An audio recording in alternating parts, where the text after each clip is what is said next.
Mananagot na ngayon sa batas ang mga pogong boses na ito. Isa na nga rito si Senador Lito Lapid na matagal na talagang inaasam ng sambayan ng Pilipino na matuklasan ang kanyang tunay na budhi o tunay na ugali. Ang siyang may pinakamakapal at talaga namang grabe ang depensa sa sarili dahil alam niyang nakakataas ang kanyang posisyon at matagal na siya sa industriya. Maliban sa na siya ay mismong celebrity ay senador pa siya. Meron umano din siyang mga business katulad na rin ni Mayor Alice Go sa farm na baboyan din at meron ding malawak na lupain.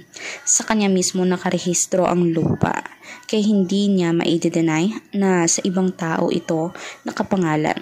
Ngayon ang lupang ito ay pinagtatayuan pala ng Pogo at hindi rin niya alam. Mismong sinasabi niya na hindi siya ang may-ari. Maaari namang siya ay may shares doon at maaring korporasyon iyon. Dahil sa kanya nakapangalan ang lupa, hindi maaaring wala siyang alam dahil dapat kapag nagpatayo ay alam o isinusumite ang may-ari ng lupa.